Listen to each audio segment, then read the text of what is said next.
ഒരു ലാബിൽ നിന്നും പുറത്തു വന്ന വൈറസ് ലോകമെമ്പാടും കൊറോണ വൈറസ് പോലെ പടരുന്നു.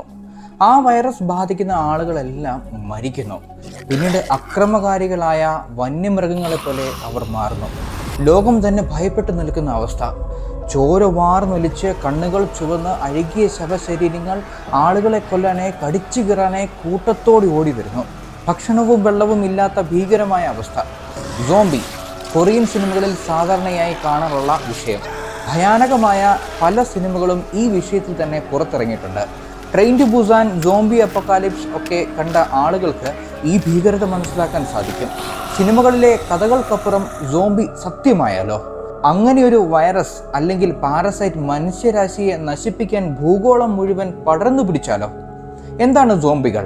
സോംബികൾ പോലുള്ള പകർച്ചവ്യാധി ഭാവിയിൽ ഉണ്ടാവാനും മനുഷ്യരാശിയെ നശിപ്പിക്കാനും സാധ്യതയുണ്ടോ? നിങ്ങളിന്ന് കേൾക്കാൻ പോകുന്നത് സോംബികളെ പറ്റി ശാസ്ത്രീയപരമായ കാലം പറഞ്ഞ കഥകളാണ്.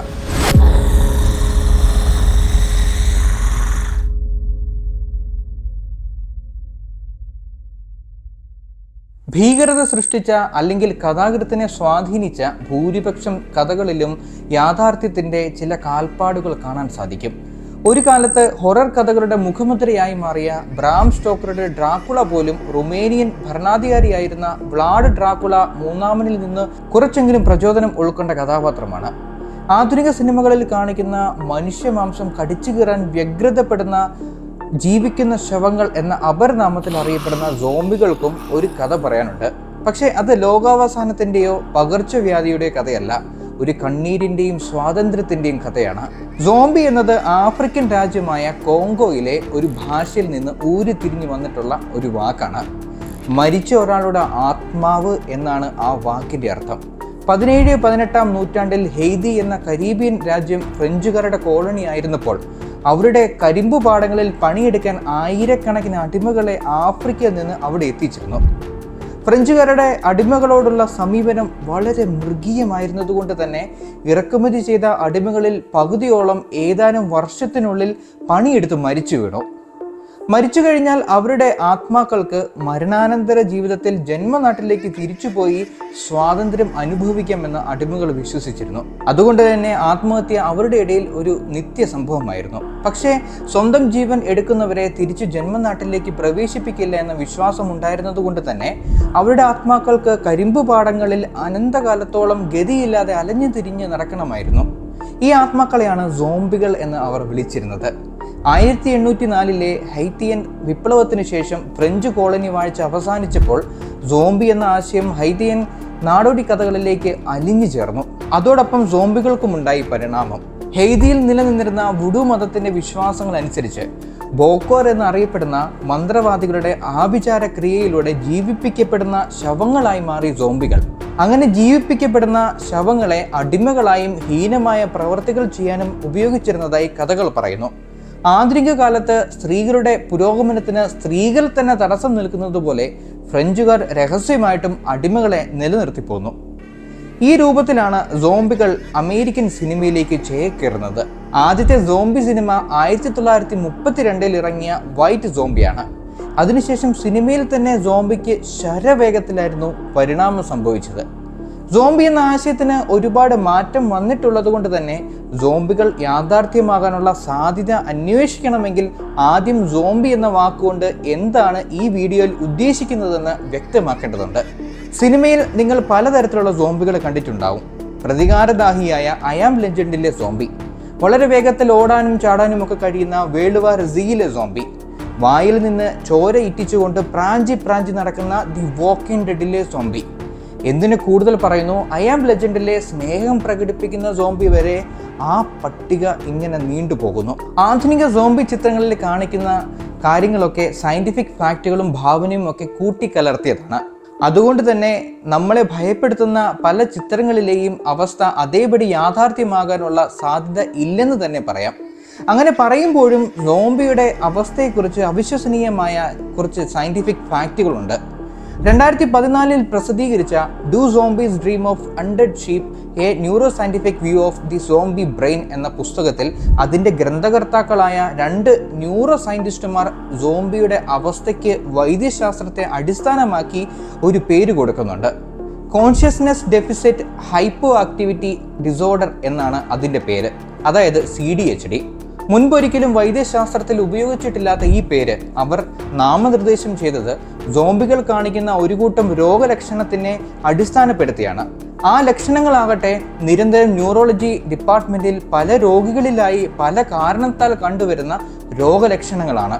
ഹോളിവുഡ് സിനിമകളിലെ സോംബികളിൽ കാണിക്കുന്ന രോഗലക്ഷണങ്ങൾ ഇവയൊക്കെയാണ്: ശരീരത്തിന്റെ മേലുള്ള സ്വമേധയായുള്ള നിയന്ത്രണം നഷ്ടപ്പെടുക, മന്ദമായി ക്ഷീണിച്ചുള്ള ചലനം, സംസാരിക്കാൻ കഴിവുകൾ നഷ്ടപ്പെടുക, ഓർമ്മശക്തി ക്ഷയിക്കുക, ഭക്ഷണത്തിനോടുള്ള ആർത്തി നിയന്ത്രിക്കാൻ കഴിയാതിരിക്കുക, പരിചയമുള്ള വസ്തുക്കളെയും വ്യക്തികളെയും തിരിച്ചറിയാനുള്ള കഠിനമായ പ്രയാസം, വിട്ടുമാറാത്ത ഉറക്കമില്ലായ്മ, ആൻറ്റി സോഷ്യൽ പ്രകൃതങ്ങൾ.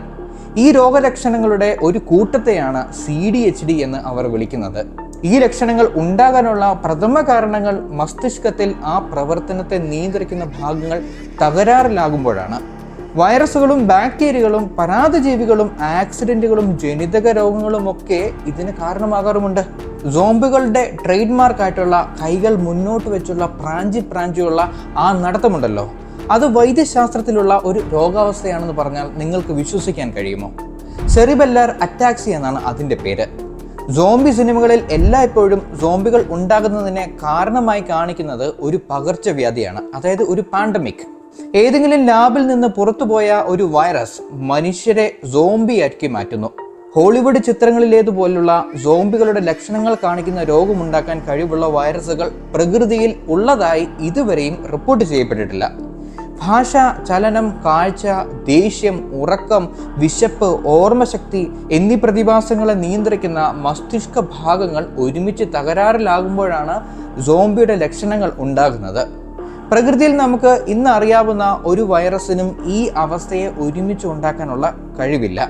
എങ്കിലും റാബീസ് പോലുള്ള വൈറസുകൾക്ക് മസ്തിഷ്കത്തിൽ ചില പ്രത്യേക ഭാഗങ്ങളിൽ മാറ്റം വരുത്തി ഹൈപ്പർ അഗ്രഷൻ അഥവാ അമിതമായ അക്രമ സ്വഭാവം ഉണ്ടാക്കാൻ കഴിയും. അങ്ങനെ മറ്റുള്ള ജീവികളെ കടിക്കുന്നത് വഴി രോഗം പടർത്താനും കഴിയും. ഇതുപോലെ മസ്തിഷ്കത്തിലേക്ക് കയറിപ്പറ്റി സ്വഭാവത്തിനെ നിയന്ത്രിച്ചുകൊണ്ട് അതിജീവനത്തിനു വേണ്ടി ജീവികളെ ഉപയോഗപ്പെടുത്തുന്ന നിരവധി പരാതങ്ങൾ അഥവാ പാരസൈറ്റുകളുണ്ട്. അതിൽ ഏറ്റവും പ്രസിദ്ധമായ പരാതം ഒഫിയോകോഡൈസെപ്സ് യൂണിലാറ്ററാലിസ് എന്ന ഒരിനം പൂപ്പലാണ്. ഉറുമ്പുകളിൽ രോഗമുണ്ടാക്കുന്ന ഈ പൂപ്പലിന് അവിശ്വസനീയമായ ഒരു കഴിവുണ്ട്. ഉറുമ്പുകളുടെ ശരീരത്തിലേക്ക് അത് പ്രവേശിച്ചു കഴിഞ്ഞാൽ ഉറുമ്പിന്റെ സ്വഭാവം പൂപ്പലിന്റെ അതിജീവനത്തിന് അനുകൂലമായി നിയന്ത്രിച്ചു തുടങ്ങും. ഇങ്ങനെ സംഭവിച്ചു കഴിഞ്ഞാൽ ഉറുമ്പുകൾ ആദ്യം ചെയ്യുന്നത് മരത്തിന്റെ മുകൾ ഭാഗത്തുള്ള അവയുടെ കൂടുകൾ ഉപേക്ഷിച്ച് താഴേക്കിറങ്ങി വന്ന് പൂപ്പലിന് വളരാൻ അനുയോജ്യമായ ഈർപ്പവും ഊഷ്മാവുമുള്ള ഒരു സ്ഥലം കണ്ടുപിടിക്കലാണ്. അത് കണ്ടെത്തുന്നതോടുകൂടി ഉറുമ്പ് ഒരു ഇലയുടെ അടിയിലായി കടിച്ചു പിടിച്ചിരിക്കും. അതിന്റെ മരണശേഷവും ഉറുമ്പിന്റെ തല തുളച്ച് പുറത്തേക്ക് വളർന്നിറങ്ങുന്ന സ്പോറോകാർപ്പ് എന്ന ഭാഗം പൂപ്പൽ പൊടി ഉണ്ടാക്കുകയും അത് പുതിയ ഉറുമ്പുകളിൽ രോഗമുണ്ടാക്കുകയും ചെയ്യും. ഇതേപോലെ സ്വഭാവം നിയന്ത്രിക്കാൻ കഴിയുന്ന ഒരു പരാതമാണ് ടോക്സോപ്ലാസ്മോസിസ് എന്ന അണുബാധ ഉണ്ടാക്കുന്ന ടോക്സോപ്ലാസ്മ ഗോണ്ടിയായി. പൂച്ചയുടെ വംശത്തിൽപ്പെട്ട ജീവികളിൽ മാത്രമേ ഇതിന് പ്രത്യുൽപാദനം നടത്താൻ കഴിയൂ.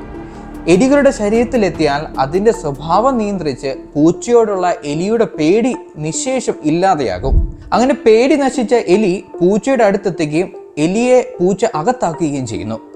പൂച്ചയിൽ നിന്ന് ടോക്സോപ്ലാസ്മ പ്രത്യുൽപാദനം നടത്തി പൂച്ചക്കാഷ്ടത്തിലൂടെ വീണ്ടും എലികളിലേക്ക് എത്തി അതിൻ്റെ ജീവിതചക്രം ഇങ്ങനെ തുടർന്നുകൊണ്ടേയിരിക്കും.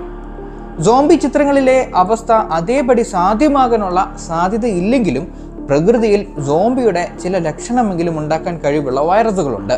വൈറസുകളൊക്കെ എപ്പോഴും രൂപമാറ്റം സംഭവിച്ചുകൊണ്ടിരിക്കുന്നത് കൊണ്ട് തന്നെ മൃഗങ്ങളിൽ നിന്ന് അത് മനുഷ്യനിലേക്ക് വരുമ്പോൾ വൈറസുകൾക്ക് പുതിയ രോഗാവസ്ഥകൾ ഉണ്ടാക്കാൻ സാധിക്കും. ഇതുകൂടാതെ തിയറിറ്റിക്കലായി ജനറ്റിക് എഞ്ചിനീയറിംഗിലൂടെ CDHDക്ക് സമാനമായ ലക്ഷണങ്ങൾ കാണിക്കുന്ന രോഗാവസ്ഥകൾ ഉണ്ടാക്കുന്ന വൈറസുകളെ നിർമ്മിക്കാനും സാധിക്കും. അതായത് ചൈന പോലുള്ള രാജ്യങ്ങൾ വിചാരിച്ചാൽ ഇതുപോലത്തുള്ള ഒരു രോഗാവസ്ഥ ഉണ്ടാക്കി നമ്മളെ കൊല്ലാൻ സാധിക്കുമെന്നർത്ഥം. അതുകൊണ്ട് സോംബിക്കും റിയാലിറ്റിക്കും എന്ന് പറയുന്നതിന് പകരം സോംബി സിംറ്റംസും റിയാലിറ്റിക്കും ഇടയ്ക്കുള്ള അതിർത്തി കുറച്ച് അവ്യക്തമാണ് എന്ന് പറയുന്നതാവും ഏറ്റവും ശരി. അഥവാ ഇതുപോലൊരു അവസ്ഥ മനുഷ്യരാശിയിൽ ഉണ്ടായാൽ നമ്മൾ എന്ത് ചെയ്യും?